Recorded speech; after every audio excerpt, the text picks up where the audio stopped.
out of chair, right? Say it again? Yeah, I think so. Okay, go.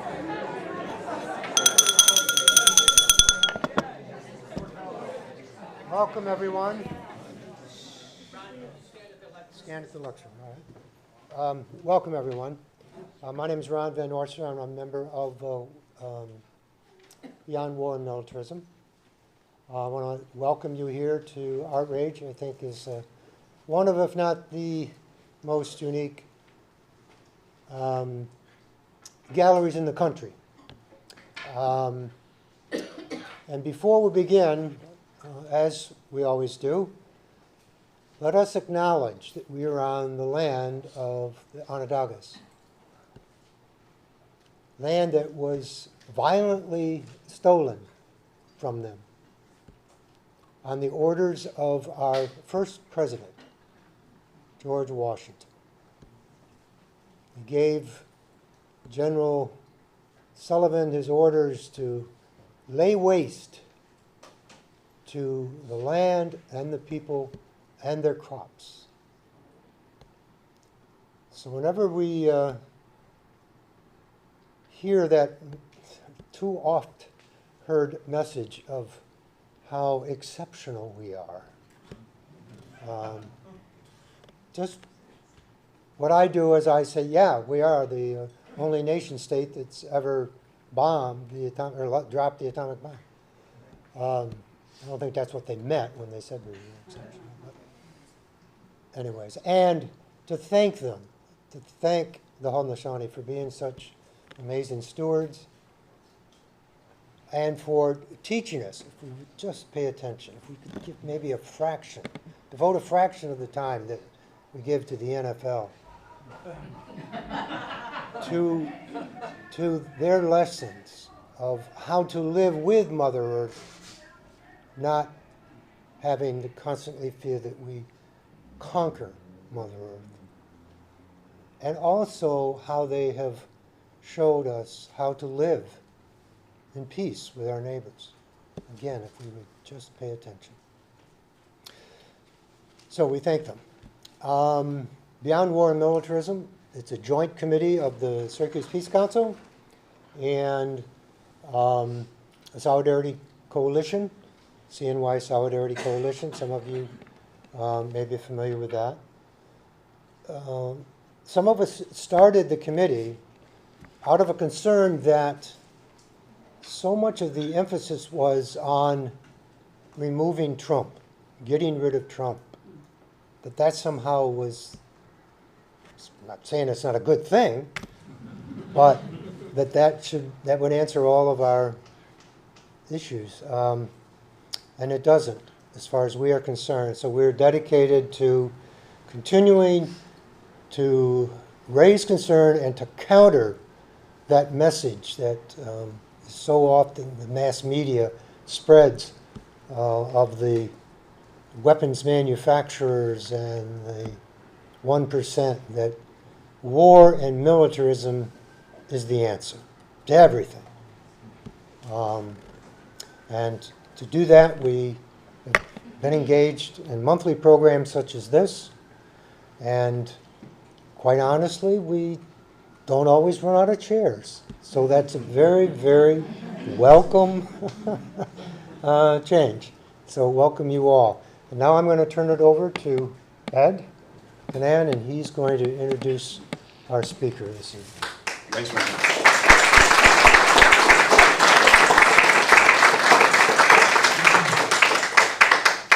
Good evening, everyone. It's wonderful to have you all here. Before we begin, the lavatories are just in the back there. I have never met Dahr before, but we were both in Iraq in 2003. He was an unembedded journalist, which meant that he wasn't part of the military apparatus, as most journalists there were. In fact, he was one of these people that went into Fallujah bringing aid, accompanying ambulances when it was under siege by the U.S., and in which a lot of civilians were killed.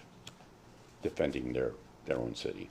Anyway, he's written quite a bit about that. He's written these 2 books on Iraq and the war, and one of them is this one right here, Beyond the Green Zone, Dispatches from an Unembedded Journalist in Occupied Iraq. And the second one has to do with interviews with soldiers who refused to fight in Iraq and Afghanistan. And then now, this is the most recent book, he's had others, The End of Ice, Bearing Witness and Finding Meaning in the Path of Climate Disruption. And this most recent book is available on the table over there. So we encourage you to listen to Dahr and then perhaps buy his book. And I think, Dahr, you're willing to sign books after this? Is that something you do? Okay. He's an unconventional guy, so I wanted to kind of clarify that point. So what I'm going to do in my brief remaining moments is to simply read from the jacket copy of The End of Ice, give you a little sense, more of the man. Dahr Jamail is a reporter for Truthout. He's the author of Beyond the Green Zone, Dispatches from the Unembedded Journalist in Occupied Iraq. He also wrote The Will to Resist, Soldiers Who Refused to Fight in Iraq and Afghanistan, and The Mass Destruction of Iraq, Disintegration of a Nation. Jamail spent more than a year reporting from Iraq, as well as Lebanon, Syria, Jordan, and Turkey over the past 15 years. Also an accomplished mountaineer who has worked as a volunteer rescue ranger on Denali. He won the Martha Gellhorn Prize for Journalism and is a 2018 winner of the Izzy Award for Excellence in Independent Journalism. So I give you Dahr Jamail. Dahr Jamail.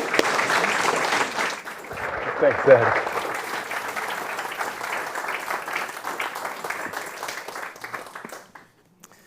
Thanks, Ed. And thanks, everyone, very, very much for coming out tonight. It's lovely to have a really strong group, and thanks to Art Rage for hosting it in such a lovely place. It's always wonderful to give a talk in a place like this. And I, too, would like to acknowledge that we are on Indigenous land that was taken forcefully, and to thank the Indigenous people who lived here and were stewards of this land for thousands and thousands of years before first contact.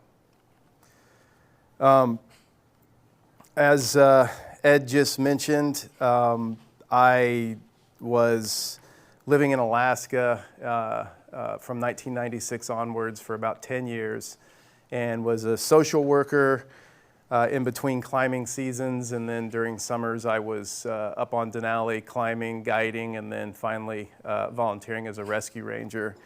And I bring that up because I started my journalism work as a war reporter, but the seeds of this book were planted in 1996, the first time I laid eyes on Denali, because for me, seeing that mountain, it was love at first sight, and which didn't make a whole bunch of sense for a guy born and raised in Houston, Texas, but there you have it. Enough so that I moved up there, oriented my whole life just around how can I be up in the mountains and learning to climb and then getting into it. And I mention all this because it's a really important part of the story, and it's a really important part of this book for me, and it's a really important part of the message that I want to bring to you tonight.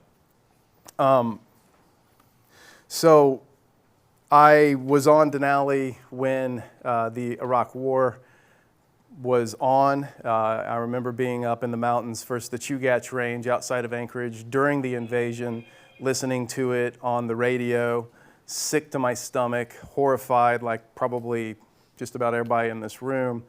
And then the next month going up on Denali, as I did usually for May and June, and having the same experience. And I can remember being high up on the mountain and just being glued to the radio and wondering what else to do. I didn't know what else to do. I had done what probably a lot of people had done, of the usual things we're supposed to do to express our dissent towards the government, to no avail. And so something came to me up there, which was, you need to just go. And I knew, for me, it's about, I'm passionate about people having accurate information, and so I decided to just go to Iraq and start writing about it. And then that was, you know, a little bit over 16 years ago, and here I am.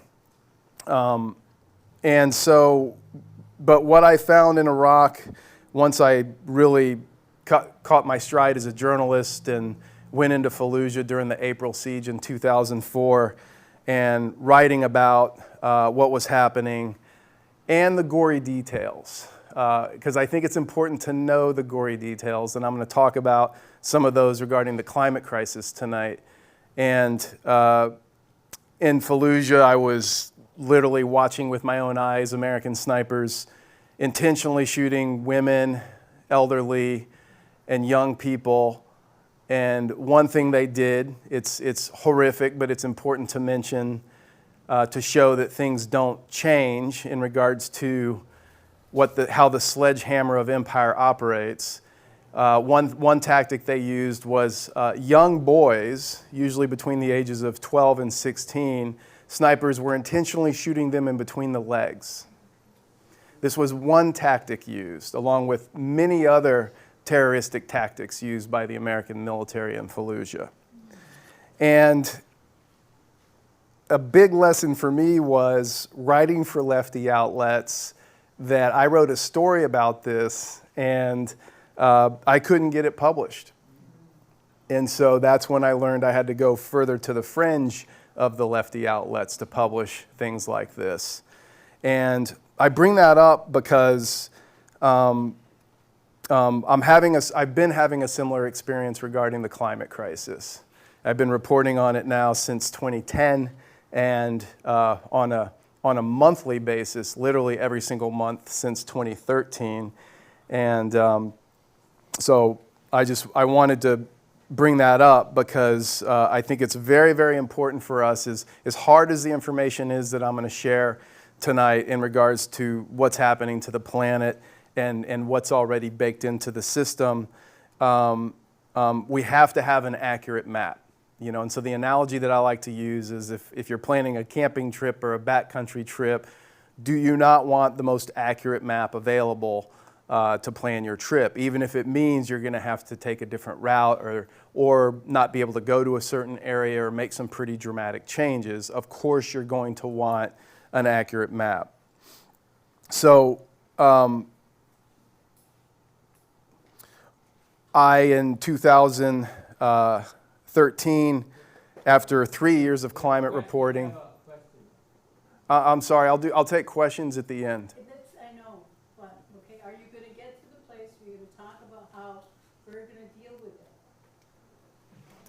If you're not, I'm going to leave, because that's why I can't. If you'll just let me give my lecture, I will. I'll give my lecture, and then you can decide whether you stay or go. So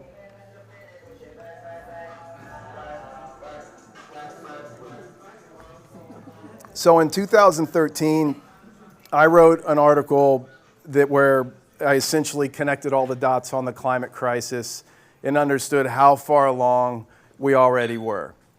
And for me, it was one thing to report on just what's happening to the oceans, or just what's happening to the forests, or what's happening to the glaciers around the world. But then when they were pulled all together, and I interviewed several scientists about the bigger picture and feedback loops and things, I basically had a very full-on experience of going back through the depression stage of the Elisabeth Kubler-Ross 5 stages of grief.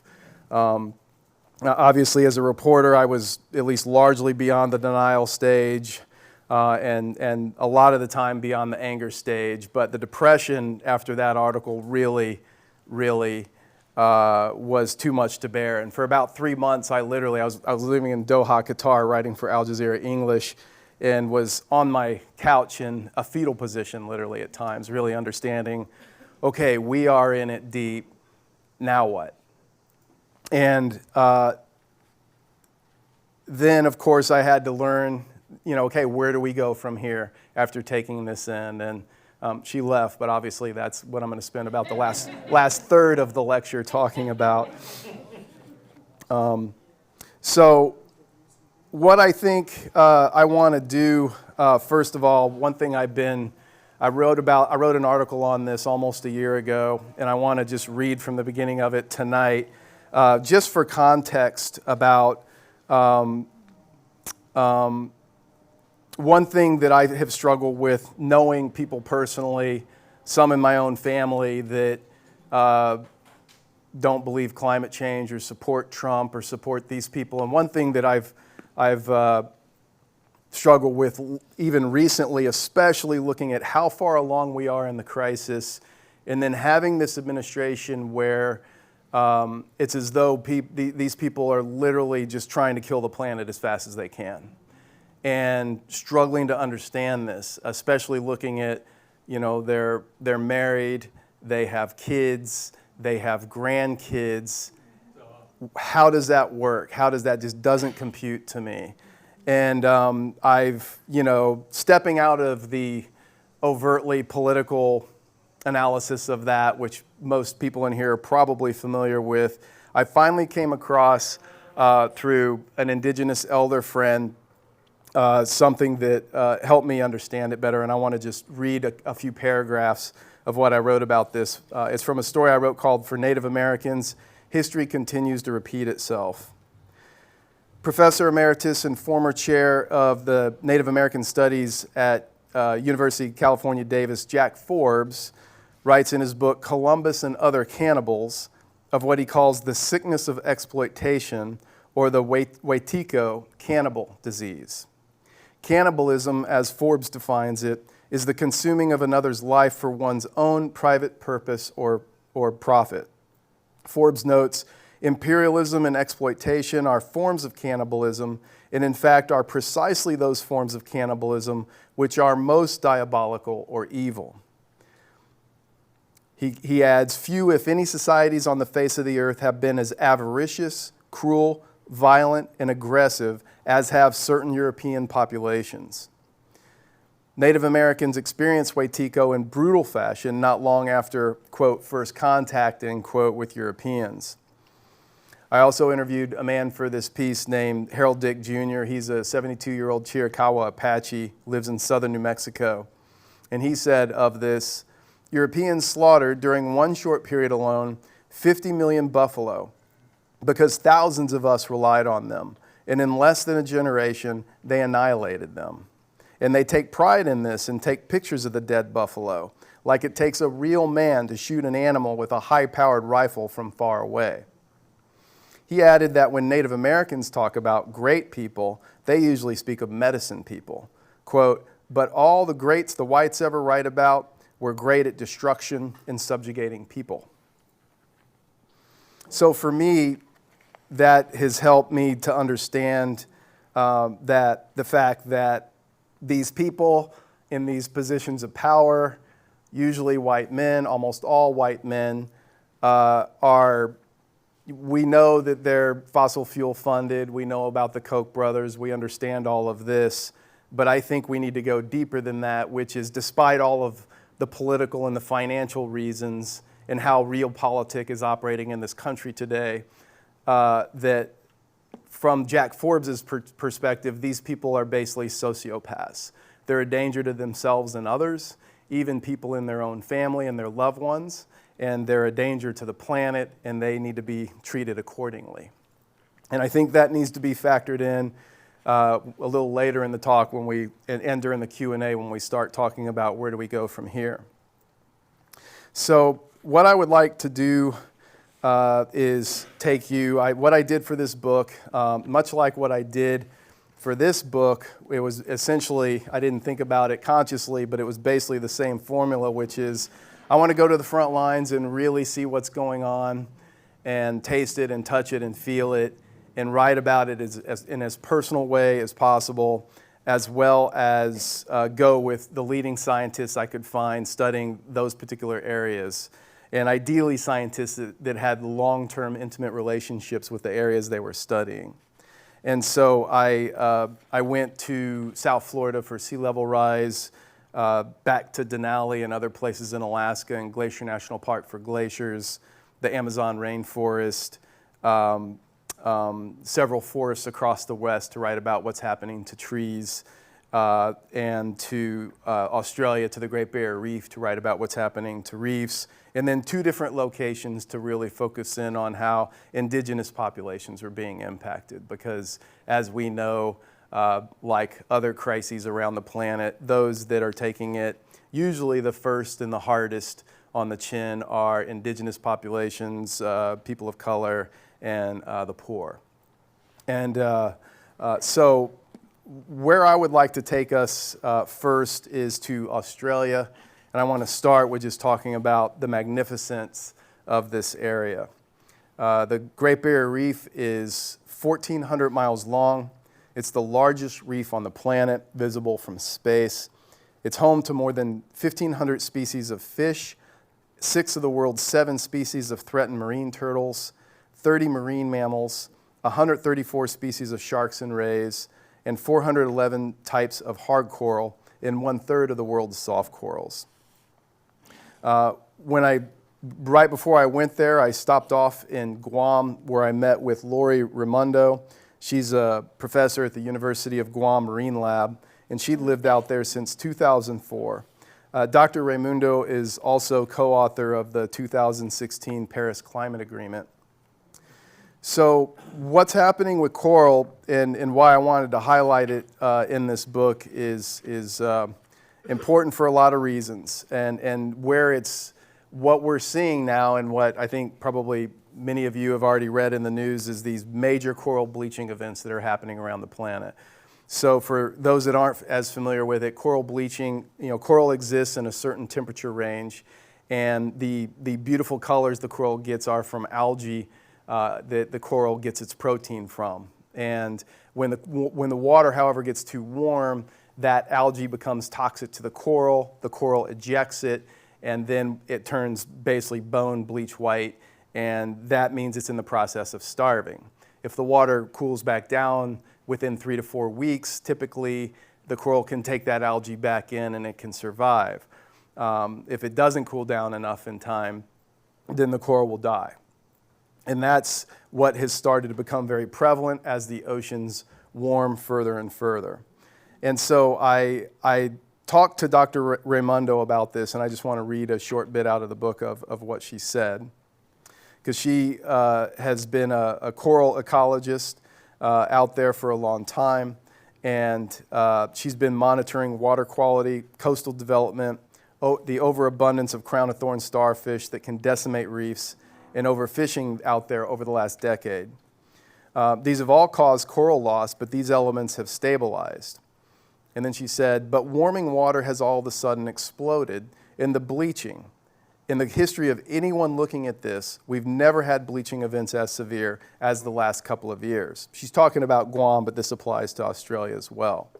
She sees the massive problems besetting Guam's reefs as a confluence of 2 large bleaching events in a row, followed by low tide exposure of corals for successive months, then a coral disease outbreak in 2016 that she thinks it is at least in part at least to the warming waters. We don't know how many populations that affected, but there are at least 2 that we know a disease just wiped them out in 1 week. We don't know what causes a lot of these. Some flare up, the coral gets stressed, maybe from heat, and something that wasn't necessarily a problem then becomes a problem.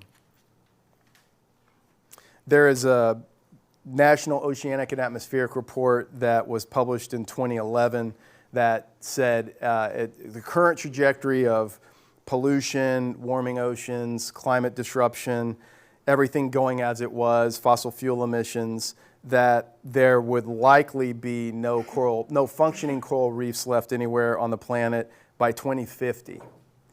And I talked to Lori and her colleague out there, Dave Burdick. They work together at University of Guam. He's also a coral biologist. And I asked him about that report. She says the study is evidence that pristine reefs around the world are no longer going to be areas of protection since oceanic heating is now a global phenomenon. Quote, we are finding that reefs living under anthropogenic stresses for many years have already lost their more sensitive coral species. And the ones that are there now are already the tough bastards, as she put it. And when reefs have lower diversity, there is less ecological redundancy, hence they are more likely to collapse. She and her colleague Burdick both believe that Guam's coral reefs carry a message for the world. The Chamorro people, the indigenous people of the Mariana Islands, including Guam, have a strong cultural affinity with the reefs and the fish they provide. Loss of the reefs would mean a critical loss of identity for the Chamorro. Quote, these are reefs that thousands of people use for fishing or cultural identity and recreational use, and these are all going to be significantly threatened. The year before I spoke with Burdick and Raimundo, Guam had seen 1.5 million visitors, with the majority of them tourists attracted to the crystal clear water and beaches. Quote, people coming here are going to know structure versus rubble, color versus no color, fish versus no fish, Raimundo says. Over time, all that is going to go away if there is no coral and there are no fish. From there, I went on to Australia and the Great Barrier Reef. I'd been there before in the past, almost 20 years prior, diving, and was struck there, like other places I went working on this chapter, like Guam and Palau, at the dramatic reduction in the number of fish and sharks on the reef, as well as a notable difference in the amount of healthy coral that I saw. So I went out onto the Great Barrier Reef with a man named John Rumney. He's actually a salty American waterman who's lived in Australia for almost 50 years. And he had founded an NGO called Great Barrier Reef Legacy with an Australian marine scientist named Dr. Dean Miller. When I met John Rumney, he's very sparkly blue eyes, especially when he talks about the reef. He's usually running around in a bathing suit because he's almost always out on the reef. He's always very excited to talk about it. And when I met him and started talking about him and got the initial, okay, who are you? What are you doing out here? You know, where are you from? Where do you live? And he says, I live on the reef, not in Australia. He wanted to point that out. So I want to read a couple of pages to finish this bit talking about the reefs from my time out on the reef with both of these guys. So we went out on a snorkeling tour to the outer reef. They were showing me different sites, and that's the setting of this. After about an hour at one site, we climbed back into the boat, which then takes us a short way to a site that John Rumney refers to as SNO, which is right near the outer reef. He is excited to get into the water. This area used to be at 110% wellness, he says, smiling as he pulls on his gear. I know that's not real scientific to say that, but we used to have life growing atop life here. But this area was also impacted last year, so I'm curious to see what condition it's in today. We slip into the clear water, snorkel a short way over to the shallower reef area, and I'm taken aback by the decimation. At least half of the coral is already dead, covered in slimy algae or bleached white. At one point, I swim for 5 minutes straight and see nothing but dead or bleached coral. I look over at Rumney. He had raved about this spot, but I'm unable to find an area that isn't, at least in part, bleached, dead, or covered in algae. Even in the deeper areas, many of which remain largely intact, still have signs of bleaching. During a visit to the reef in 1996, I'd taken part in a liveaboard scuba diving trip, which found me diving 20 times over multiple days across the reef. Compared to what I'd seen then, there was notably less coral in many areas, and as in Palau, far fewer fish. I swim on. The coral scape still holds an austere beauty. Fill in the vibrant colors and add myriad fish of all species and sizes, and you'd have what it used to be. I swim along in dismay.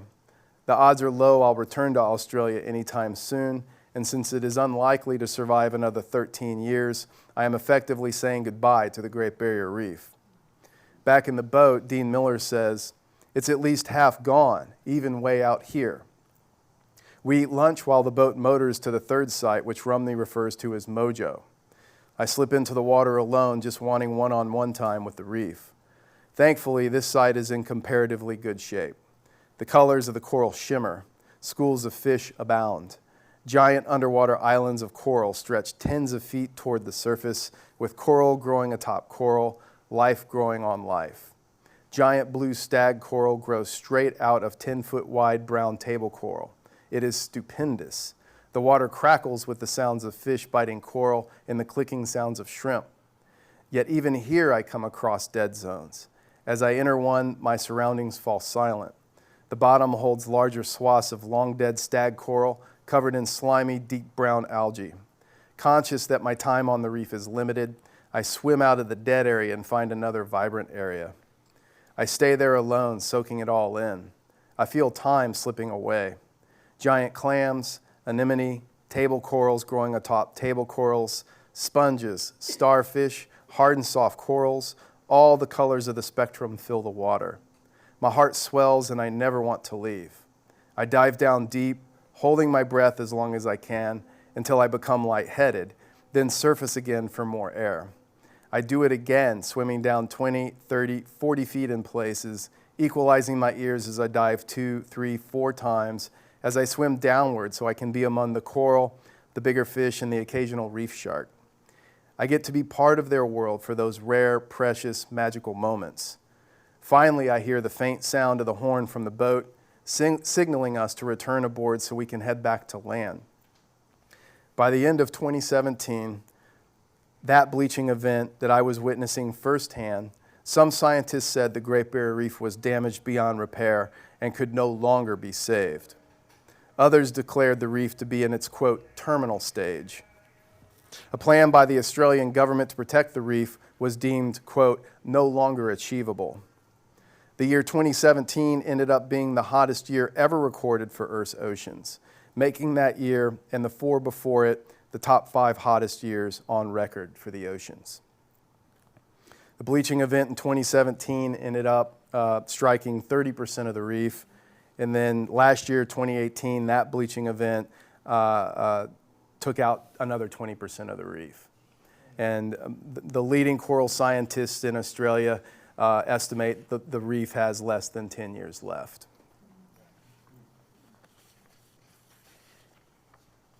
I want to step back and give some broad brushstrokes of the macro of how far along we are in the climate crisis now. After 9 years of in-depth reporting and going to these different places around the world with a lot of the leading scientists in these areas and watching consistently the Intergovernmental Panel on Climate Change projections be shown for what they are, their worst case projections aren't even keeping a pace with observational reality. What I see is that it's far too late to avert a global environmental catastrophe. Obviously, stopping it is off the table. Mitigating it is still out there in the ether as a remote possibility, but adaptation is what is upon us now. 2018 was the 4th warmest year ever recorded, with the only warmer years being 2015, 2016, and 2017. This past June was the hottest June ever recorded. Last month, July, was the hottest month ever recorded, period, on Earth since record-keeping began. We're currently in the middle of what is on track to be the warmest decade since record-keeping began. We're already in the 6th mass extinction event that industrial civilization has caused. We're injecting CO2 into the atmosphere at a rate 10 times faster than what occurred during the Permian mass extinction event 252 million years ago that annihilated 90% of life on Earth. Our current extinction rate is 1,000 times faster than normal and is faster than that of the Permian mass extinction. The oceans have absorbed 93% of all the heat humans have added to the atmosphere, half of that since 1997. If the oceans had not absorbed that heat, global atmospheric temperatures right now would be 97 degrees Fahrenheit hotter. Today's CO2 levels at 415 parts per million in the atmosphere are already in accordance with what has historically brought about steady state temperatures on the planet between 4 and 7 C higher than they are right now, depending on where you are on the planet. What that essentially means is that the injury has already been done, i.e. this much CO2 in the atmosphere. We're just starting to watch the planet respond to what has been done to it. Temperatures have thus far increased 1.1 C over pre-industrial baseline levels. The oceans are now already literally overheating, deoxygenating, and acidifying. Insects, which are essential for the proper functioning of all of Earth's ecosystems, as they are food for other creatures, pollinators, and recyclers of nutrients, are in big trouble, according to recent studies. And to cut to the chase, without insects, humans simply cannot survive. They pollinate at least 75% of the food that we eat, among all these other critical roles in ecosystems. The studies that I mentioned inform us that we are losing 2.4% of global insect biomass annually, which means in less than 100 years at the current trajectory of loss, assuming there is no acceleration, there will be no more insects. Since just 1970, 60% of all mammals, birds, fish, and reptiles are gone. What would we call it if there had been a 60% reduction of humans since 1970? So several of the scientists I spoke with for the book said that if we had best case scenario, full stop of all CO2 emissions on a dime right now, we have a minimum of 3 degrees C warming already baked into the system. The Intergovernmental Panel on Climate Change, the IPCC, their worst case temperature projection scenario by 2100 is between 4 and 5 C. There's been several scientists come out very outspoken against the IPCC, making it very clear. 2 of them actually IPCC authors that I've interviewed myself, saying this is not pure science, it's a heavily politicized organization. It's well known within the IPCC, and you can actually read it in their assessment and how they figure their projections yourself, that it's essentially consensus science. I use the term extremely loosely because how it works out is that the leading polluters, i.e. the US, Russia, China, India, et cetera, can weigh in on the projections and basically push them to the lower end because it suits their purposes better.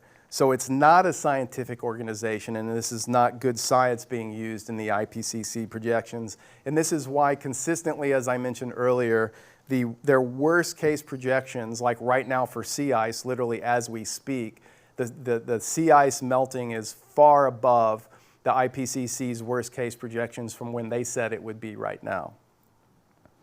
So their worst case temperature scenario is between 4 to 5 C increase by 2100. The International Energy Agency, a pro-fossil fuel organization, has stated that preserving our current economic paradigm could guarantee a 6 C rise in Earth's average temperature before 2050. Shell and BP analysts expect the globe to be as much as 5 C warmer also by mid-century. So it is clear to me that that feeling I had when I wrote that article in 2013 and had what I've heard other people refer to as my fetal position moment of connecting all the dots, that we are genuinely in free fall and that we are off the climate precipice.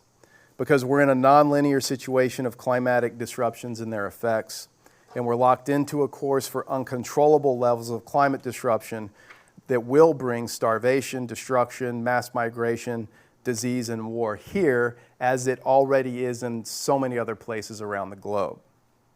There can no longer be any question that this life as we know it is ending. So this feeling right now in the room, after hearing and taking in all of that, that is essentially where I arrived when I got to the end of the book and came to the conclusion and was trying to figure out basically how the hell do I conclude this book? Where do you go from here? How do we talk about this? What do we do with this? And so I had to start searching, not in the climate realm, not in the science realm, but more in the philosophical realm and in the spiritual realm.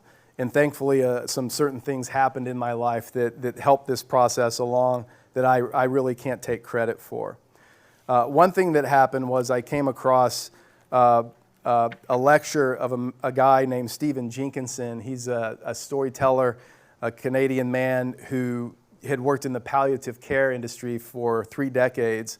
And he wrote a book called Die Wise, which is essentially about Western dominant culture's aversion to the acceptance of death as part of life.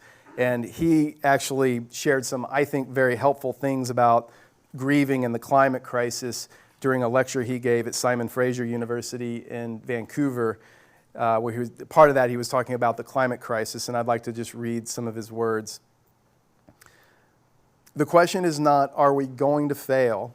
The question is, how, he said. The question is, what shall be the manner of our inability to care for what was entrusted to us?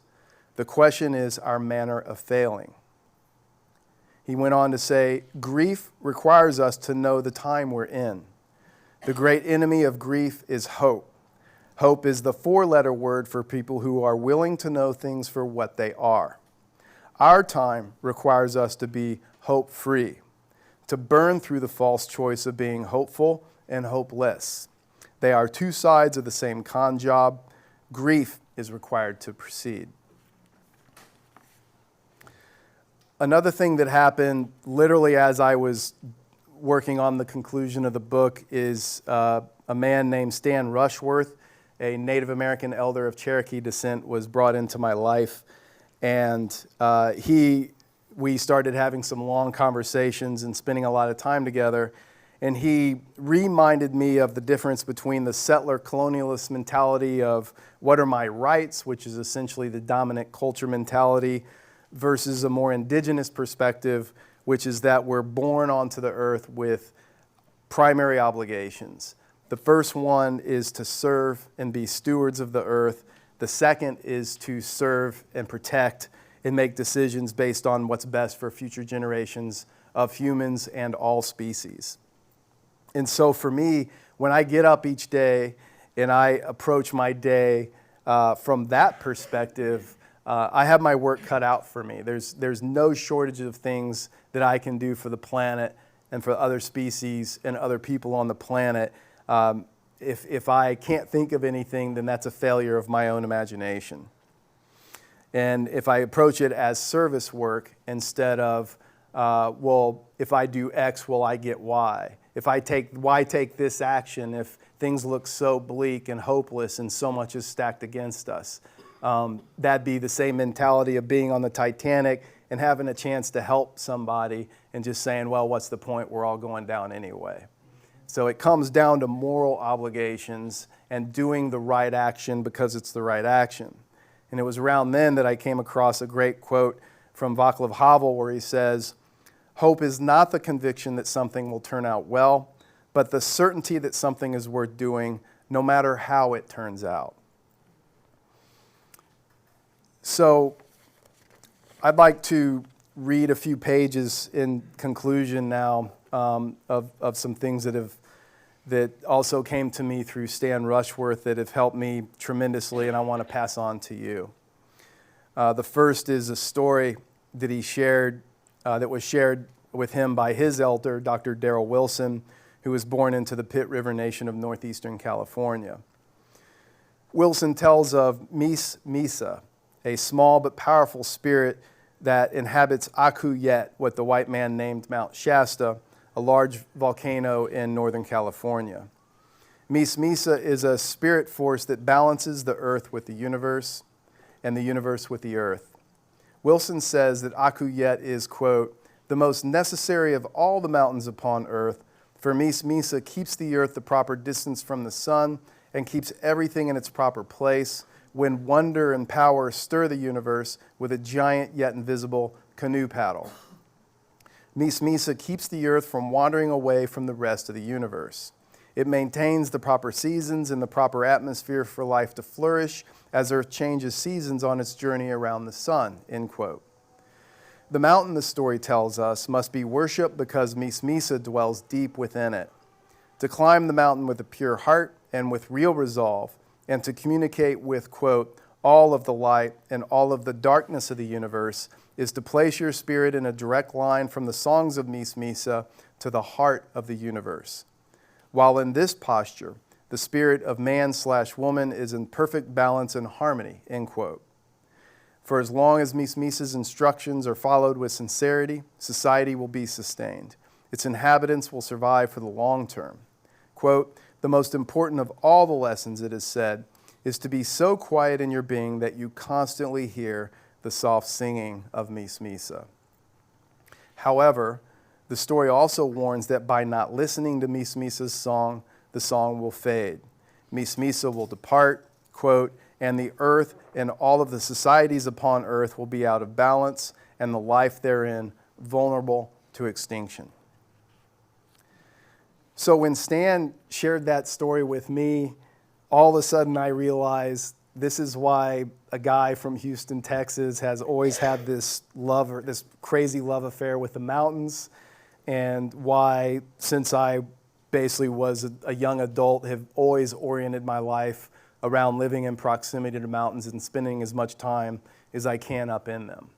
And so the story I shared at the beginning about me being on a mountain and then getting a pull to just go to Iraq.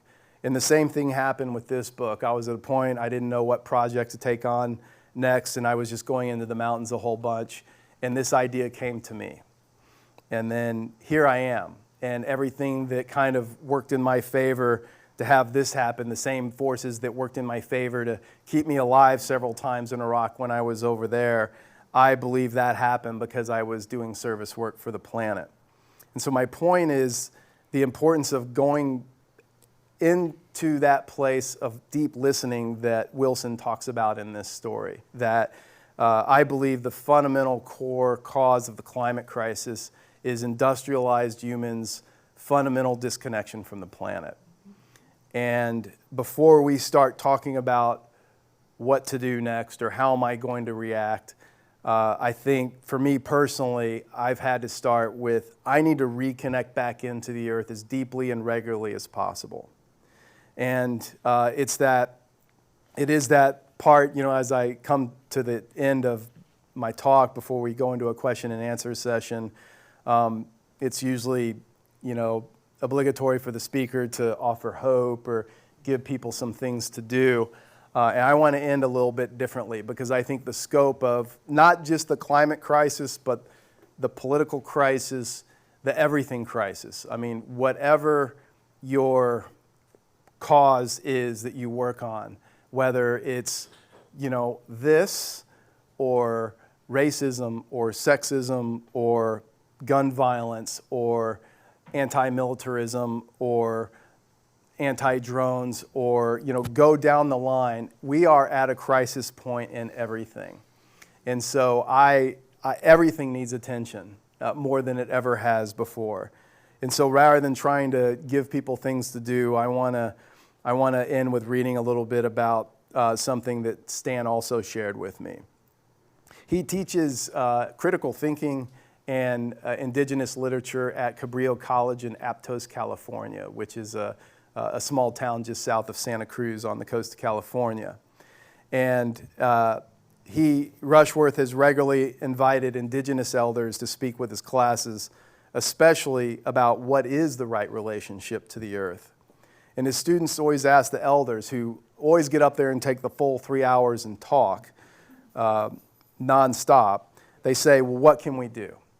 And so one elder, Henry Tyler, an Arapaho elder, would stand and point with the fingers to his head and say nothing for several minutes. And then he would say, use this, and he would smile. This is Stan, everything that he had said for the previous 3 hours would provide tools for those who chose to respond. He gave so much to reflect upon that a finger to the head was a powerful statement. CeeLo Blackcrow, a Lakota Sundance leader and elder, would also smile and say, think about it. That's up to you. I can't tell you what to do. Educate yourself, then you decide. Of this, Rushworth added, like Uncle Henry, listening to him for 3 hours would give an incalculable amount of information and food for reflection. The common message these men offer, Rushworth believes, is that each person must come fully into their own agency and from that place decide upon their proper course of action. Otherwise, simply following the lead of someone else would entail a lack of the kind of conviction needed for these times. And I think now, given what we're seeing politically, the fascism that's happening, not just in this country, but other Western countries, and where the world is going, and how intense these times are, and how much more intense we all know they're going to get on all these levels, on all these issues. These are, I think, really critical, very deeply personal questions. Because I think we're going to get to a point where some of us are going to be making decisions about, am I going to put my life on the line for this? Am I going to go stand here and take a bullet? Am I going to go take an action that could jeopardize my safety or the people I love's safety? That these times they're already upon large segments of the population, and they're going to be upon, I think, all of us sooner rather than later. And in order to make that decision, that's where, for me, when I've made those decisions based on going to Iraq and decisions on whether or not I was going to go into Fallujah, those decisions had to come from a deep place of commitment that I only got from going out and essentially doing what Stan's story about Misa finally articulated to me and showed me that's what I was actually doing, was listening to Misa and then following the instructions that came and being quiet enough, consistently enough, and really listening. So wherever that is, whether that's in a place of meditation, or if you're a nature person like me, it's up in the mountains or the rivers or the ocean or wherever. But I want to leave you with just two questions to end this, because I think this is the start and, in a sense, the ending point for all of us right now, is where is it that you go to listen to Misa? And when was the last time that you went there to listen? Thank you.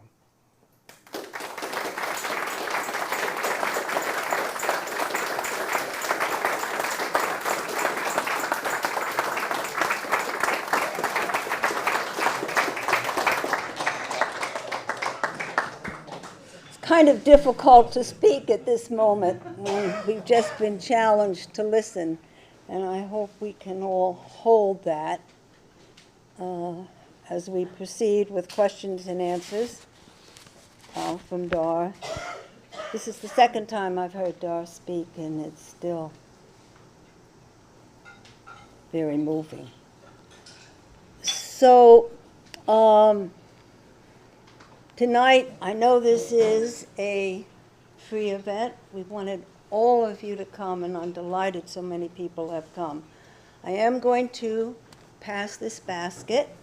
This money that you give freely, there's no money required, will go to support Dahr in his work, in his writing, in his presence. It'll support Art Rage, and it will support the work of Beyond War and Militarism. So I'll start over here. Thank you. And pass it along. When we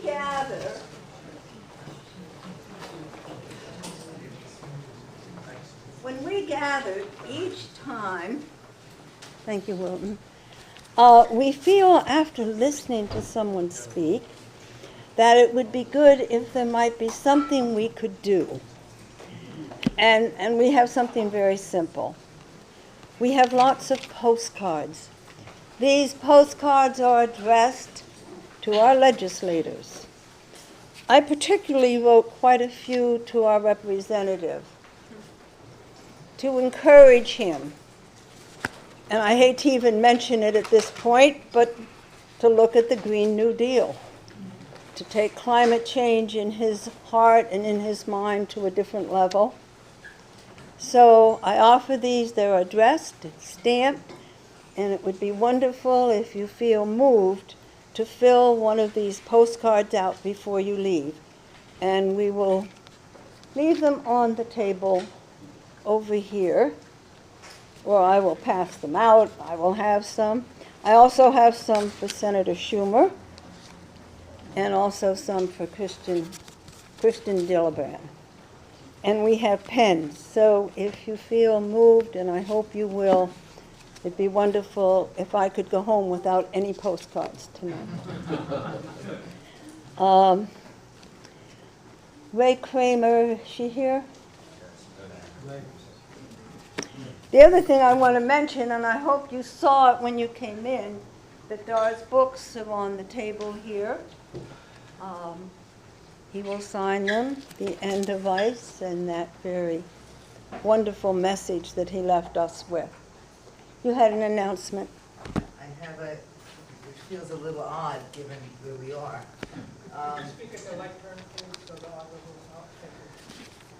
Thank you.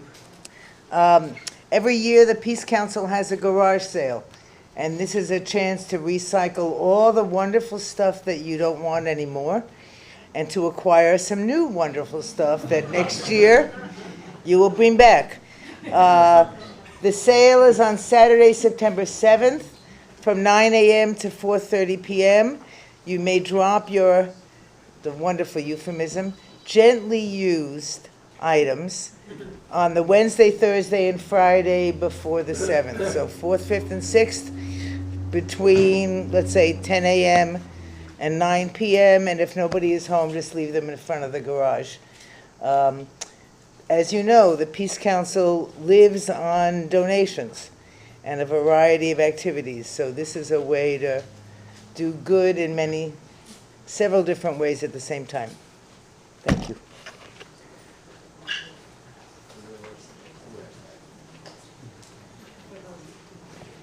Okay.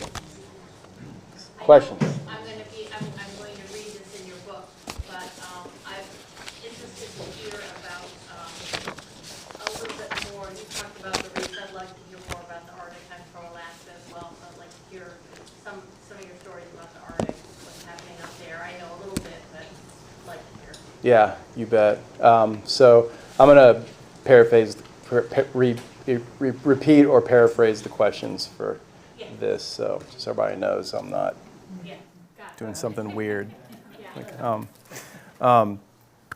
So I was asked to talk a little bit more about what's happening in the Arctic and Alaska. And yeah, so the book starts and ends on Denali, and I spent a whole chapter just on glaciers, and then a whole chapter going to St. Paul Island and the Pribilofs in the Bering Sea, talking about what's happening to the Anungun people there as the food web of the Pacific is collapsing, and their ability to conduct subsistence living, harvesting different birds, and certainly the fur seal is in great jeopardy. And then I spent time up in Utqiagvik, which is the native name for the town formerly known as Barrow, which is the northernmost town in Alaska. And I went up there to write about what's happening to the terrestrial permafrost and the subsea permafrost, which contains the methane hydrates. And so glaciers, just briefly, glaciers are melting away apace. I mean, most people here are probably aware of what's happened in Alaska, which literally is record wildfires as we speak. Literally, I was looking at the news earlier, and all across the state right now, just massive wildfires, and especially even up in the Arctic Circle, unprecedented amounts of wildfires of literally the tundra burning and other parts, and record CO2 emissions from those specific wildfires in the Arctic. So the permafrost, a critical thing to understand when we talk about feedback loops is the permafrost contains more carbon, more CO2 equivalent by far than what we've already emitted into the atmospheres. And it's melting as of right now, actually, or a study that just came out, I was just writing about it earlier, it's already thawing at a pace that it wasn't expected to hit until 2070. So it's far, far ahead. That means that feedback loop of as it thaws and it releases that CO2 into the atmosphere, which of course contributes to further warming, which causes it to thaw more. So that's a feedback loop. The Arctic sea ice, for the first time in recorded history, there is no Arctic sea ice in Alaska waters. So that's for 150 miles north of the Alaska coast. There's no sea ice. This is a big deal because the sea ice, and this is the feedback loop that probably most people have been aware of for a long time, it reflects sunlight back into the atmosphere. As it recedes, it reflects less sunlight, which instead goes into the exposed dark ocean, which absorbs it and warms and melts the sea ice faster, which then reflects less, et cetera, et cetera, et cetera. Another way to understand feedback loops, I interviewed a USGS scientist, Dr. Dan Faegre at Glacier National Park, and he said basically the more something happens, the more something happens, which in this respect makes sense. And so the subsea permafrost in the Arctic, in the shallow seabeds around the whole Arctic Ocean, contain massive amounts of what are called methane hydrates, which is essentially methane trapped in tiny bubbles in the ice. As those waters warm, as the sea ice recedes and expose more of the ocean to warming, then that is already being released up. And I cite one scientist in the book, Natalia Shikova. She used to be with UA Fairbanks, and she published a study quite a few years ago, actually, warning of basically a methane bomb. She called it a methane burp, where you could literally have a 50 gigaton burp of methane in a matter of minutes as all that keeps getting exposed, like the Eastern Siberian Shelf or in the Barents Sea, et cetera. And she basically said that could happen at any time, which would probably cause an immediate increase, a near immediate increase in a matter of single-digit years of 1 to 3 or 4 C temperature increase for the planet. I interviewed another scientist who's been affiliated with NASA, Dr. Ira Leifer, who's a methane expert, and he actually had used NASA satellites to track methane around the Arctic for years and years and years, and still is. And he published a study already back in 2012, I believe is the date on that one. And the normal background rate of methane plumes coming up from the seabed, because there is a normal background rate, is I think around 3,000 to 5,000 over 1,000 square kilometer area. And he had already tracked 1,000 square kilometer area in the Barents Sea that he had logged 60 million methane plumes. So point is it's already happening. The question is how, when does it speed up faster, and do we have a major release all at once? So these are the things of most concern in the Arctic. And then moving over to Greenland, right now we had a day recently, I think it was just a couple of weeks ago now, where it set a record melt day for one day. It was 12.5 billion tons of water in one day. And that another way to think about that, there was so much melting in Greenland that one day contributed, I believe it was a 1/10 of a millimeter to sea level rise for the planet. I mean, a 1/10 of a millimeter doesn't sound like a whole lot, but for the planet in one day, that is how fast things are happening. In Greenland, it used to be unthinkable. Well, if all of it melts, that's just over 20 feet of global sea level rise. It used to be unthinkable that that was possible. Okay, part of it, sure. Now, more and more scientists are saying, probably all of it, the question's just when. And then I'll touch on glaciers real quick. So the short news about glaciers is that, as Dr. Dan Faegre said at Glacier National Park, essentially we're on a trajectory to have no more functional glaciers in that park by 2030. So a little under 11 years from now. And then he cited a study, which I have in the book, the contiguous 48, probably no glaciers by 2100 anywhere. And I live in Washington State, so that's pretty shocking when I get to look at Mount Rainier, and there's over 100 glaciers in Olympic National Park, which is basically my backyard, and North Cascades National Park, no more glaciers. And then if we talk about what that means around the rest of the world, another study that I like to cite, the Hindu Kush region of the Himalaya, major ice field there, major glaciation.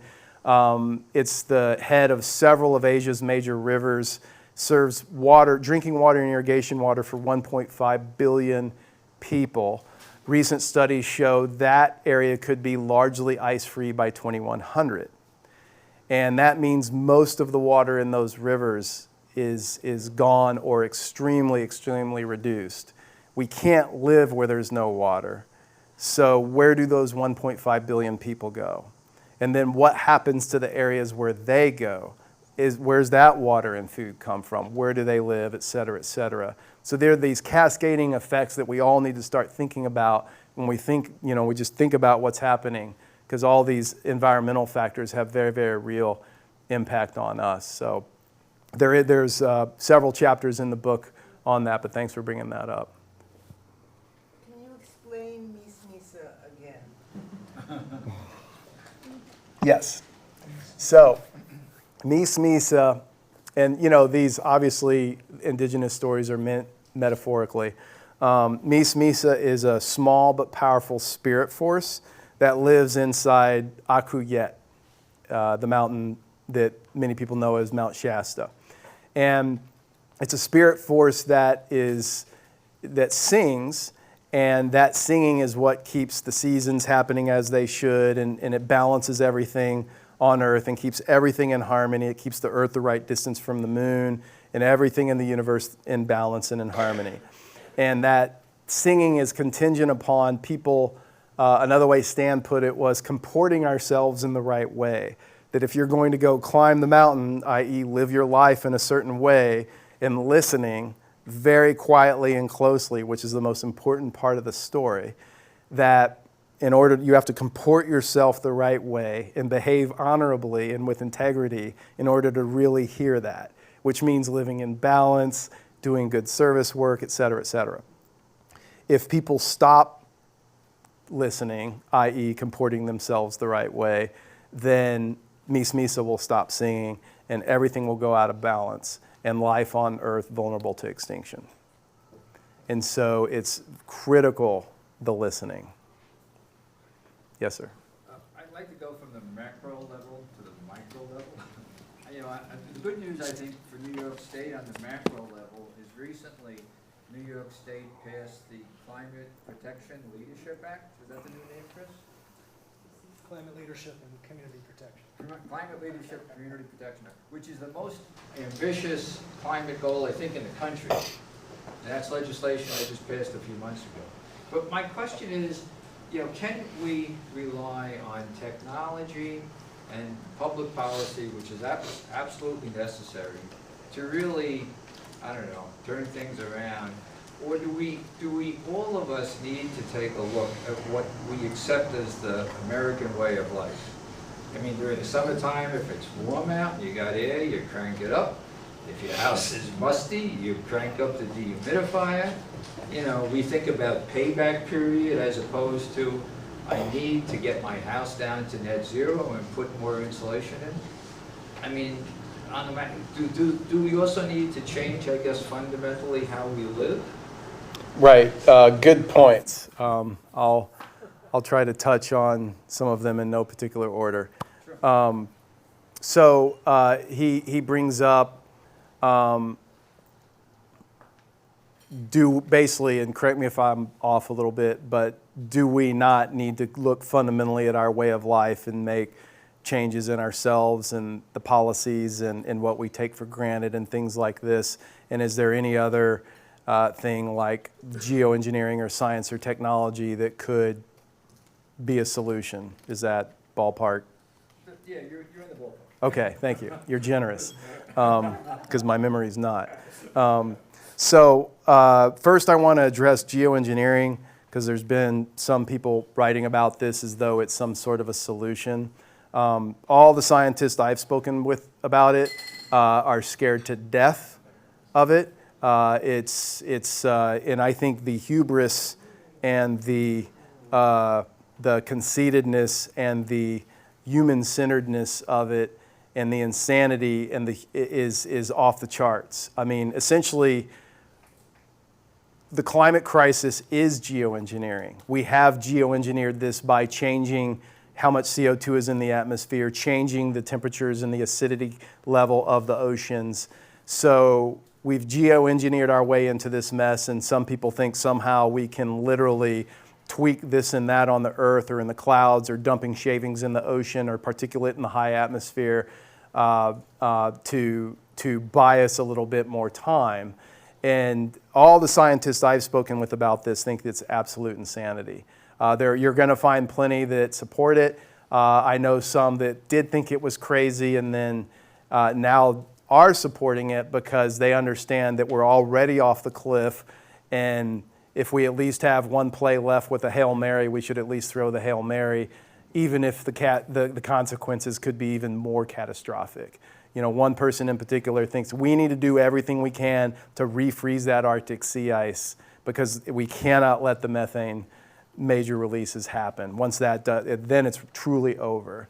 And I understand that, the survival instinct, but I think, you know, going in and tweaking Mother Earth yet again is not going to be a good idea. And as far as looking at our own lives and making our own fundamental changes and question, I think it's time to question everything. I mean, you know, I joke about, hey, here we are in the apocalypse, but you know, another way to, you know, use that word is essentially means the great revealing or pulling back of the curtain, and everything is up now. Yeah, I mean, the silver lining of Trump is all of these systemic, huge problems that have been in this country from first contact on, you know, a country built on genocide and slavery, and then everything that's come with that, and the denial of those, and then everything that's come with that. All of these issues that are up have to be addressed. And that's why it's not a cop-out, but I feel like the best, I'll tell you why I keep ending with the Mies Misa story, and it's this, and I'm going to get borderline a little bit woo-woo here, but the earth in indigenous thinking is obviously a living being, and she is part of us, and we are part of her. And if we all, in theory, go out and listen very, very diligently and comport ourselves the right way, and then we get those messages of, you know, here's what I feel very strongly that I need to do. Whatever it is, then the earth is the organizing factor, and we're each going to have our own specific task, custom built for us and what we do and what we're good at, and then that's what we're supposed to go do. Because all of these things need to be addressed, and everything needs to be questioned, and most things need to be changed. And I think this is that moment. And it's going to be up to each one of us doing everything that we possibly can. And for me now, it means going into another project that I'm working on with Stan and working with young people. And because for me, putting everything I have into helping them and preparing them and doing what I can to support them, that's my calling right now. And that's a new thing for me, you know, because I'm basically getting out of journalism, and that's what I'm going to start doing. And that's come again from my own listening, which I have to keep doing. So that's why I just keep encouraging people to do that. We'll go, yes, ma'am, in the back, and then I'll come to you, sir. Yes, ma'am. You started out talking about the importance, you know, sort of that the pieces that you want to add to just the information is the piece about confronting the grief and the importance of moving through that in order to do what's necessary to do. And I wonder if you have ideas about how, on a practical level, communities can do that. Because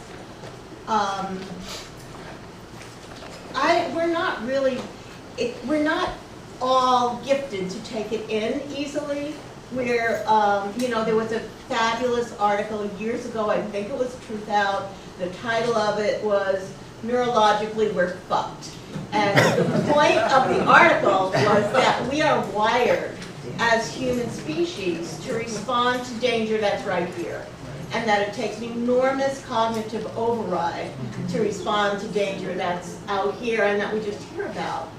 And so I think that especially in political communities, we are, very inclined to do, and we're not very inclined to feel together. That's, been in our past culture, sort of a bourgeois privilege, right? So, I think it's a huge obstacle to moving forward. And I just wonder whether you have ideas or you have experience or there are other communities that have found ways to do this work. I mean, I know there are people doing this kind of work in various places, but, it's a hard, I don't know how to crack it, as a community. I'm sorry, I don't have an answer. I live on a small plot of land with 5 people in my immediate physical community, and we have what we do, and then we branching out from them, neighbors surrounding us, and we coordinate things with them. But beyond that, I do not know. I've never been an organizer or that kind of activist. Maybe somebody else could help answer that. But it's a great point. One thing I find really discouraging is that so many Americans are buying pickup trucks and SUVs when they're going exactly in the wrong direction. They're buying vehicles to put out more CO2. Duh. Right. Nothing is said about that. Well, and this is where, he brings up the business as usual continuing and people keeping buying bigger vehicles and emitting more CO2 mindlessly, et cetera. Some of them intentionally. And that's why I like to bring up the Waitiko disease in my talks, because it's the only way I can understand this. Because, that person's so checked out that they won't think that, I'm engaging in an action that ultimately is going to imperil my own life. I mean, they won't even think about that. But that's the reality of the situation when you understand how far along we are, what's happening on all these different levels. And so just to help understand it, and I don't know. It's what to do about those people, I don't know. I just keep busy with my own work. Yes, sir, in the back. So you mentioned that now we're at the stage of adaptation. I was just curious in your experiences, how realistically, realpolitik global governments are looking at this. You know what I mean? Simple example, Israeli-Palestinian conflict, Jordan River. You know what I mean? I understand politics and optics and, people denying climate change, but is there someone addressing, projecting towards what's going to happen when a billion Indians are not at war? I don't think so. Yeah, the question is there any government that's responding in the realm of? I mean, self-preservation of a state. Uh-huh. I mean, what are we doing? I mean, how are we preparing for the influx of migration? Well, the U.S. is definitely not a good example. Yeah, so I mean, I think, there's other countries that are starting to take adaptation measures that are, one example I like to use is I live in Port Townsend, Washington. It's a small, very progressive community on the northeast tip of the Olympic Peninsula. And a lot of people there like to think, hey, voted 90% for Bernie during the primaries, during the lead up to 2016. And most people there understand the climate crisis and get it, right, for sure. Yet the best thing the city could do for sea level rise is the main street, aptly named Water Street, is at 6 feet elevation. That's where there's all these historic buildings and all these businesses that the town relies on for tourism, which is essentially one of its primary sources of income. And the best thing they could come up with was last summer engage in a project where they dumped millions of dollars into tearing up Water Street, redoing the electrical and the sewage underneath it. If you look out to the west coast of Washington state, the Quinault tribe, President Fawn Sharp, who was elected in 2006 and is now in her 4th term, the second she got elected and knew what was going on with the climate, those 2 villages out there right at sea level, she immediately started moving them uphill to 100 feet elevation.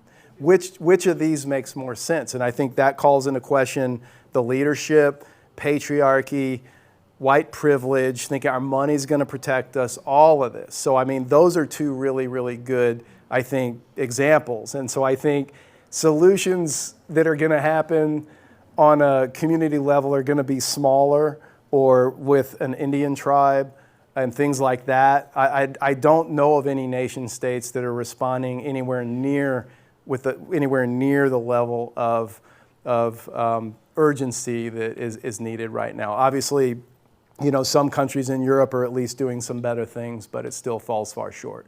I mean, why not? I mean, isn't that kind of like the nation apparatus? Money. You know, I mean, the dominant system, it's a fossil fuel global capitalist economy, and it basically means the people pulling the levers of power now wouldn't make as much money or would have to move into something completely different. And the last drop of oil will be the most profitable. So they're not going to change unless they're forced to change. Yes, ma'am. Yeah, thank you for your talk. And I should preface this as saying I have not read your book, but I'd like to. But whenever I hear about books like this, I'm sort of wondering, who do you think your audience is and what do you hope to accomplish by writing the book? We all obviously believe that this is an urgent problem. And then the question then, so if the intention is to try to move people to press and they prioritize this problem more, what do you think would really move them? Because I mean, I don't mean to sound too cynical, but I sort of think coral reefs aren't going to move them. Disappearing of Arctic ice isn't going to move them. You know, maybe their homes flooding and losing their property values. Maybe not being able to work outside in a construction job because it's going to be so hot. Maybe, you know, losing agricultural fields. That might move them. But, or you know, even, it sounds glib or silly, but like losing the ability to go on ski vacations for, you know, well-off people who that's part of their family traditions, you know. So I guess I believe in educating people about the problem, but I'm not clear yet what really moves them. Because all this is out there, like for their taking, right? This information is there. We can read about it, but right. So basically, why did I write the book and what did I kind of hope might happen as a result and who is my audience? And so what might move people. I wrote the book for an audience that already understands what's happening, but that wanted to know more about it, and people that maybe couldn't go. I mean, I was extremely lucky, fortunate, and privileged to go to all these places and get to see all this firsthand and write about it. So I wanted to bring these places to people who couldn't go there and give them a very visceral and emotional description of what it's like to see and feel this happening to these very important, majestic places on the planet. And my sole hope for the book was that people would read it and want to go back outside and just reconnect. Because I think what moves people is love. And loving the planet. Not fear, not panic, not hate, but love. Like if you have a kid, you know, I do not have any of my own children, but I just had a 16-year-old nephew come up, and I got to spend 4 days with him and take him into the mountains and have some big talks with him. And I love this kid. And I said, I'm committed to do whatever I can to help you, because he totally gets what's going on. And that is a moral obligation for me to go do. Again, damn the results, can't control them anyway, they're out of my hands. But what can I do in any realm to try to help in any way for this kid and other children on the planet? I mean, how can you not see the student strikes and not be shaken and moved that, you know, these 17-year-old kids are like demanding that adults act like adults. and take care of the damn planet. You know, it's absurd, but that's where we are. And so I want, ideally, if people are just motivated by love for what they care about, whether the planet or whatever their most important political cause is, whatever it is, pick one of the 1,000 that's screaming in our face right now and go take action on it like our lives depend on it, because they do. So I think that's where I'm coming from. And on that note, I like to try to slip into the Q&A another piece of writing from Stan. This is called Earth Prayer, and it just feels like an appropriate time, and then I'll get more questions. Let us just see it simply. Enough to drink in spring's radiance, the yellow Scotch broom against green fields. Allow our eyes to reach into the morning like fingers into wet grass, our tears falling into April's rain. We've been too long away, and the need is huge, our desire unsteady in this time. Let the invisible wanting burst to the surface of our skin, where we may know this world who holds us so dearly, even in the middle of our blindness and in the beginnings of our awakening. Let us lie face down in her beauty, feeding her with our gratitude. She is waiting. We talked about other parts of the world not having access to water, so to get back to your question about what's going to hit people, I think the fact that there's these water supplies and they're met, I think that's a huge one that will smack us in the face quite soon. So I want to thank you for your talk, and you're absolutely right that we are through a grieving phase, and connecting to nature is a key piece of how we feed ourselves as we do the work, as well as listening to Indigenous peoples. I think we need to make sure we're listening to Indigenous peoples wherever those voices come from. Mm-hmm. And this evening we had the unguided grandmother ask us what we're actually doing. And I've heard this from many Indigenous peoples. What are we actually doing? Mm-hmm. And they're not just giving us stories and not just giving us wisdom, they're also saying we need to stand up and take care of our road, we need to stand up and actually take action. A lot of folks here know me. But my question is, you've been around the world, you've heard from a lot of different Indigenous peoples. What have you heard them asking us to do? What I've heard the Onondaga asking me to do is what I'm doing the Heat Smart campaign. Because we've got 90% of our greenhouse gas, or 90% of our houses in New York City burning fossil fuels for heating. We need to change the way we do things. So what have you heard from the Indigenous peoples? What are they asking us to do? Us with all of our privilege to sit here in a room tonight and listen to this. Well, I've shared it. I work consistently with Stan. He's one of my elders. He brought me into his lodge. And, oh, sorry, yeah, the question is essentially what have the Indigenous people that I've come into contact with while working on the book asked us to do? One primary thing is to be allies. Another one is to bring attention to the fact that the country's built on genocide and slavery, and actively work to overcome this denialism that's part of the dominant culture that tries to pretend like these things didn't happen, and so much is still happening. That's a primary core thing. And another is essentially to act like our lives depend on it, and take action like our lives depend on it, and to understand that they as a people have already lived through a genocide, a full-on genocide. And the fact is that, as we saw at Standing Rock, that any real revolutionary change that's going to happen in the future is going to be led by women and Indigenous people. That's just how it is, because that's how it was in the past, and that's what works. And, you know, as we know from so many of the tribal cultures in the past and present, being matrilineal and in some cases even matriarchal, and the women made the decisions on to whether there was going to be a war or not, and this kind of thing, and how far away the dominant culture is from that. So remembering things like that, and that's why for me, as I mentioned, my next project is working real close with Stan on a book to bring all of that out. So we're literally going around and interviewing Fawn Sharp, who I mentioned, the president of the Quinault tribe in Western Washington, people like her, young people, old people, people in community, people out on their own, but all Indigenous. That's what I'm doing, because I feel like, these voices that have been silenced can't, those are the voices we need to be listening to and taking direction from. Yeah, go ahead. I'll come to you next. You speak to scientists who say we may have already slipped over the edge of the abyss and are going down it now. Do you get a sense that people speak about what's going to happen is that humans are going to disappear, or if not disappear, become an insignificant factor of things, or is the planet going to become Mars?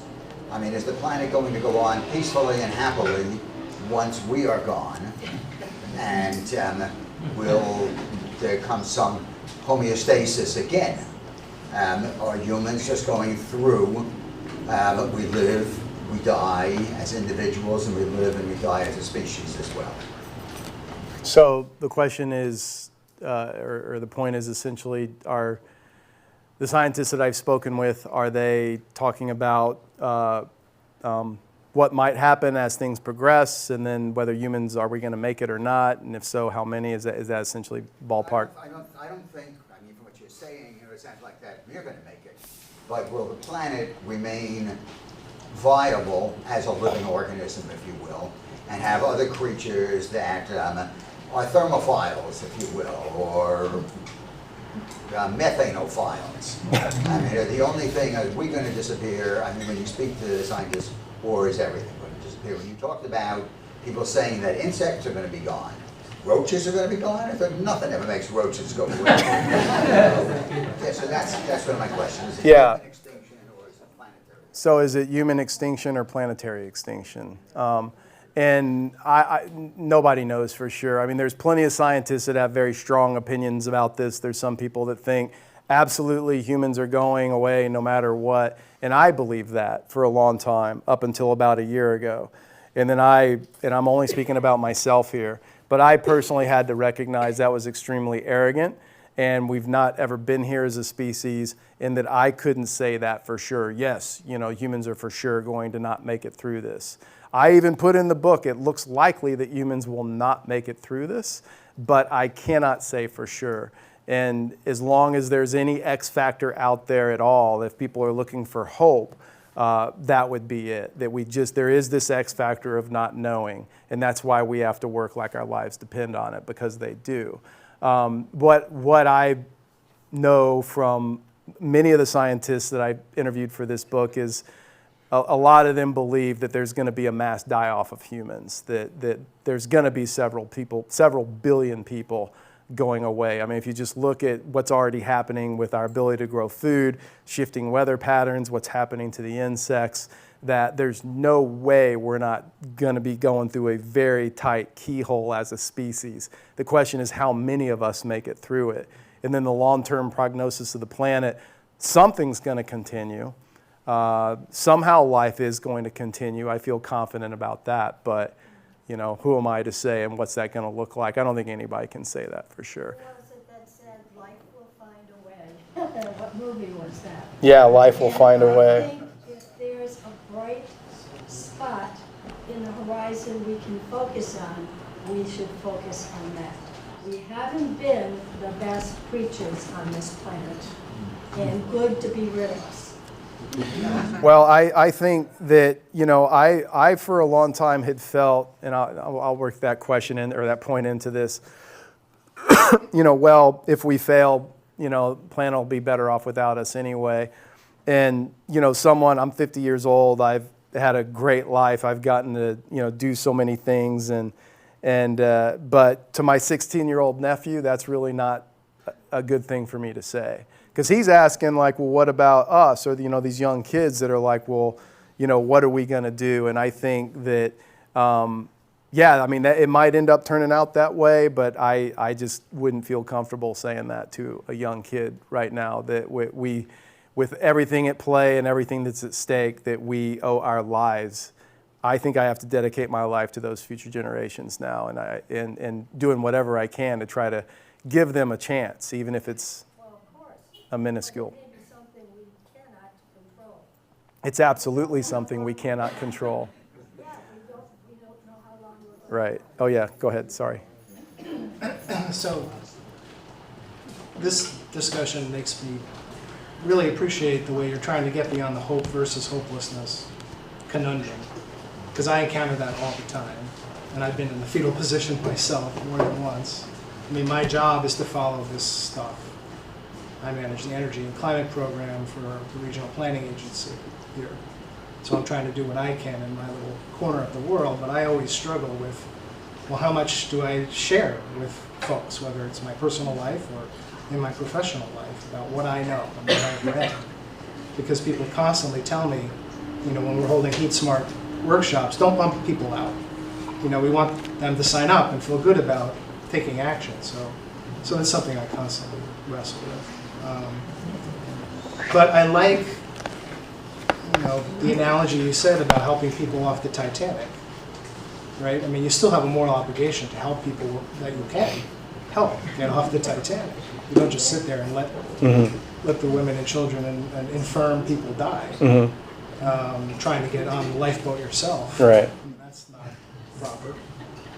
But when I read your book, I was constantly struggling in my own head, and when you mentioned Jack Forbes, it really hit home because he was my master's thesis advisor at Davis. And Jack was a fighter.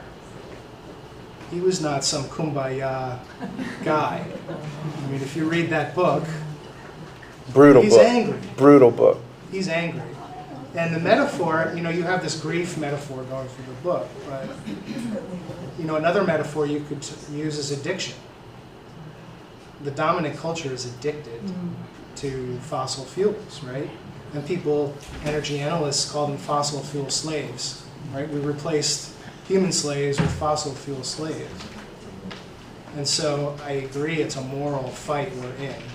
It's like the abolition movement, right? The whole keep it in the ground thing is like, we got to keep, you know, that's a moral thing as well as a political, economic thing. But the idea of biophilia that you are promoting, right? Love the earth, whether it's your corner or Denali or whatever. Hard time seeing how that gets us to where we need to be. And maybe it doesn't. I mean, you're agnostic on that. But I was just at a conference of lake associations on Friday, people talking about cyanobacteria and harmful algal blooms, right?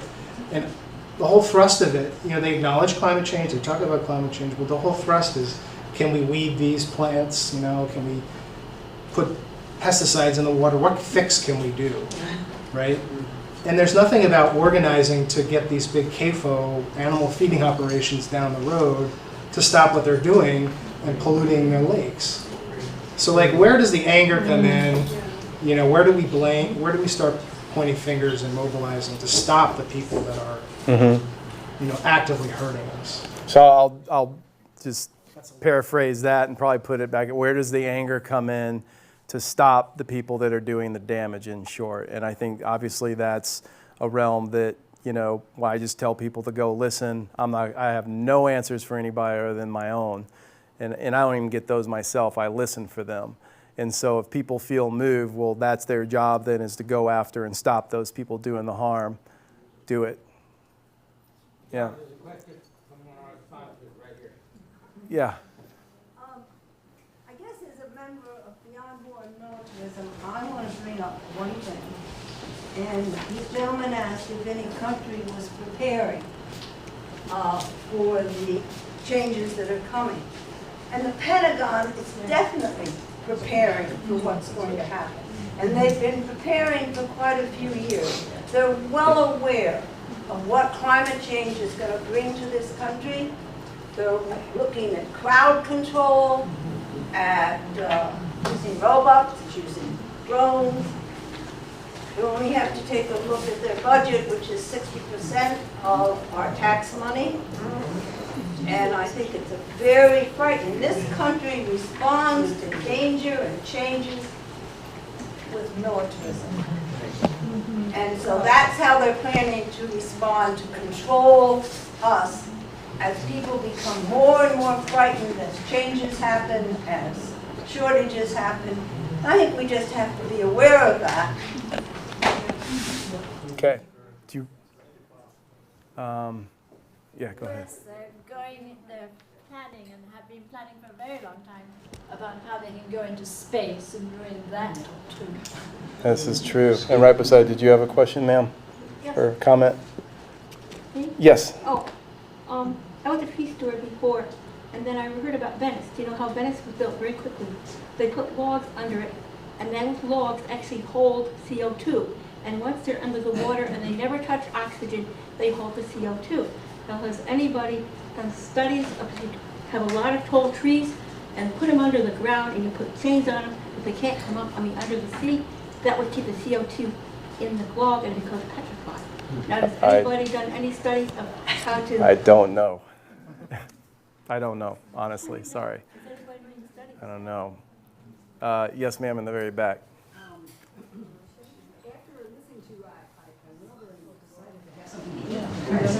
The message I'm hearing is each are going to be married for tomorrow we die.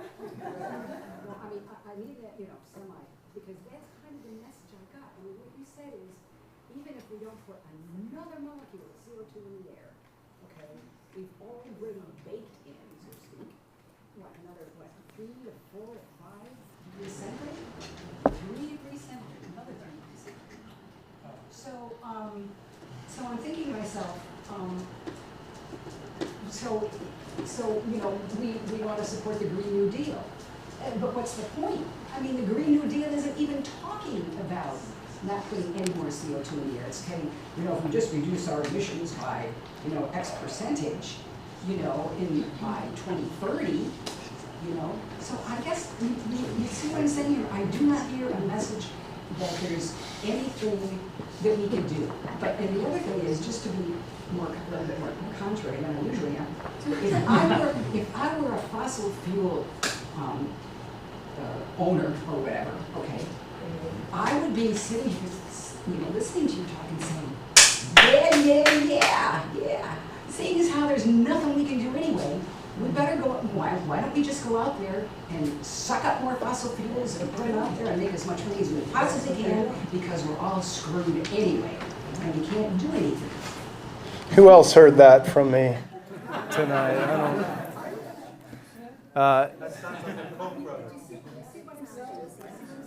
What I hear is a lot of emotion around the fact of the gravity of the crisis and what's already baked into the system and what's coming down the tracks towards us that's inevitable. And to me, that's not, okay, F it, I'm going to just go party and burn, fly and whatever. That means, to me, it means, like another analogy I use, having spent a lot of time guiding on Denali, if I've got a team at high camp at 17,000 feet and I just got a radio report from NOAA that the biggest storm ever is coming at the mountain and we don't have time to descend, and we've got X amount of food and fuel and we can dig in a camp and who's here and who can do what, I have to be very honest with people. Here's what's coming, guys. We odds are we won't even make it through this, but here's what we've got. So you're going to do this, and you're going to do this, and I'm going to do this, and and we're going to team together, and we're going to do everything we can to try to make it through this. That's how I would react. But not to stop it, I guess is what you're saying. You can't stop it. It's about accepting. That's what I said at the start. Do we not want an accurate map of where we are? And I have, as a journalist, done the best I can in this book to line out the most accurate map with the leading scientists in all these phases that I go into to show people, here's where we are. Now, that should bring a sense of clarity and purpose and urgency to everything that we do, to what my activism is, to who I love, to how, am I wasting my time? Am I really doing something I don't really want to be doing? I think, in effect, it brings a crystallization of everything in my life that wasn't there before, and a sense of urgency to act and take care of what's left and fight like I've never fought before. Yes, ma'am. I think I'm going to stand for this one. because I really want to give a message of extreme gratitude, because this gentleman has given me a confirmation of hope. And I feel that getting beyond all our negativity, all our fetal positions tonight, I'm going to share something that happened about 40 years ago, whatever, that confirms what he said. And if we take nothing out of here, it's to listen to the singing, to go into meditation, prayer, whatever our faith thing is, go out to nature and listen. And I did it. I listened to Native American elders. I went over to Africa, listened to Native American elders there, and a great UFO came and surrounded me and made me one with the whole continent of Africa. These are the spiritual experiences we can all have. It was terrifying. All the worms were screaming with drought. This was during the Sudan crisis, and I had cried out and I said, don't, please send me there to bury dead babies. I want to know what is causing these droughts. This is before climate change was even known. And this UFO came. This is just stuff that happens. And I was told, I was shown the people, the animals, the screaming, the pain of the continent of Africa with the desert going down 10 miles a year, the Sahara Desert, to engulf the continent. It's happening. And then the hope. And this is where I'm saying, listen, because when we go out into nature, and I was out there in the jungle, went over there to pray, got on an airplane and said, I'm going for my vision quest. We can go in our vision quest in our backyard, but his message in his book, he has the answer. Each one of us can find our own vision quest. And I was shown in this, and this is the message of hope I was given, because I was shattered, like destroyed, ruined by that experience. And now it was like prophetic, it's happening. It's happening. Africa's going up, and whatever, the continent too, the planet. But here was the message. Listen, put one foot in front of the other and you will be shown. You will be shown just exactly what he was told. So please listen, read the end of his book, and let's get beyond our depression and our negativity and our worry and our, all the negative prophecies, and just say, what I was also shown is there are millions of people across the planet who are all working, each in their own small way, So if each of us does our own little part. Now, I don't want to sermonize except to affirm that if that happened to me, it can happen to any of you. Follow what the Native American elders are teaching him and find your own vision quest. That's just my take on it. He's the only author who's given hope so far that I've read. Thanks. I've definitely never been accused of giving hope. How about one more question? Thank you. Yeah. Hi there. You started out talking about wanting to give an accurate map. You went on and talked about how the kids are calling BS on the adults and the way that. But you said you weren't going to tell your nephew. How do you dive this? I wasn't going to tell my nephew what. Tell your nephew what the future held. You didn't. Oh, I've gave him my book. I've told my nephew everything. Okay. What you said earlier when you said you were talking to him, it made it sound like you. Oh, I said I wasn't going to tell my nephew that, to hell with it. It doesn't matter. It's all going to hell anyway. That's what I meant. Okay. Yeah. No, there's my experience working with the younger generations is they already know everything. They were born into the climate crisis. I don't mean it in when we're 16 we know everything. I mean, they were born into the climate crisis. They're not having to go through the grieving process. They're just pissed. And they're pissed at us, and rightfully so. And they already know. I'm just filling in the details for him. Yeah. Okay, there is one more question, and then there's 2 announcements of things that are happening right here in our community, so please stay. Cindy has the last question. Yeah, so a little bit back to the grieving point that you brought up before, and the communities that are working toward that. There are people in communities. There's one teacher, Joanna Macy, who has been doing work that reconnects and active hope, anti-nuclear work for many years, and her work is built on helping us understand that if we face the grief with each other, not alone about the world, that we can make changes, we can get through it. And the second point is that those people who may make it through, you said some people will make it through. Maybe. Perhaps. If people do make it through, we want to have shown what human beings can do as compassionate, caring people, no matter what the outcome is, so that if those people get through, they're going to have another model other than just trauma and violence and, you know, get away from my house, I'm not feeding you. So we want to nurture that human experience of being together and going through this together in compassionate, you know, fight like hell. I'm not saying not fight like hell. And Joanna's thing is, you know, if we're going down, which is the more interesting prospect, to just say, okay, we're going down, or to fight like hell, you know, to keep it from happening. So I just get very passionate. Thank you.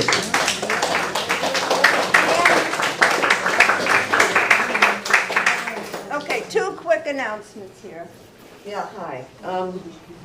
Linda Stefano and Kitty Burns are on the Solidarity, I'm on it, through committee for the Climate Justice Committee. And I don't know if people know about Solidarity, meets twice a month on Sundays. Other people could probably explain it better than I, like that, Peter.